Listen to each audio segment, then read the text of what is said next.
Alright, so let's talk about injuries and how to train with injuries. I've had a heap of injuries during my time training, and obviously we're not going to talk too much about the rehabilitation process or what goes into that, because that's really multifaceted, and there's so many components involved in that, whether it's just tissue tolerance, the biomechanics of it, your recovery, the pathology of the injury. There's so many different aspects involved. But one of the biggest things that helped me get back to my prior ability, because I feel like a lot of people, when they get injured, yeah, they're worried about getting rehabilitated, but what they're more worried about is when they get back, how much more are they going to suck, especially people that are training really hard.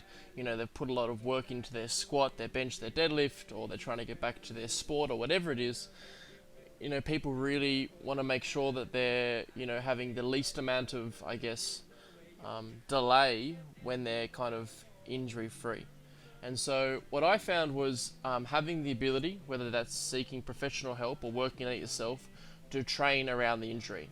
Now, there are very few circumstances, unless you're completely bedbound, where you can't train. And honestly, injuries are really demotivating, and because of that, it can be really challenging to want to train. But the biggest correlating factor to any of my success post-injury, and feeling stronger oftentimes after injury, was how much I trained during my injury process. So whether that's a knee injury and just keeping your upper body really strong, or if it's a knee injury and it hurts for your knee to truck over your toes, but you can do single leg bridges, or you can do dips like I'm showing you in the video, or whatever the problem is, you can always work around it, whether it's completely avoiding the injury altogether, if it's lower body going upper body, and if it's upper body going lower body, or if it's changing the biomechanics or the volume or the load. Like, you may find squatting 150 kilos is really hard, but you find that doing a wall squat for 30 seconds still challenges the quad muscle, but you don't find there's any pain during, before, or after. It's really, really important to keep the stimulus up in whatever form that is.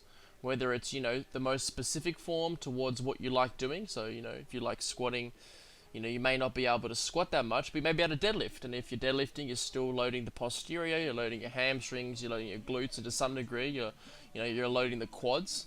But just in a way that you can tolerate and you can handle it until you can get back to squatting. Recently I herniated my lower back, a disc on my lower back, and when I did that, it was really kind of demotivating.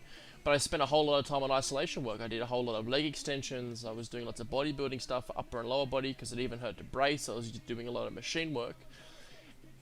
And then when I got back, I felt really, really strong. I felt like, I'd almost spent time in a hypertrophy block. I felt like I'd, potentially put on some lean muscle mass. And then I, over time, specified that lean muscle mass and kind of helped that lean muscle mass become, more specific to what I wanted to use it in, whether that was, power and speed or strength or whatever it is. So my biggest tip would definitely be finding a protocol or a way you can train around it and be just as vigorous and just as, habitual about that training, even in the rehab process. So yeah, you got your rehab exercise that you'll be given by, your health professional, but making sure you're training around it and you're training as hard as possible.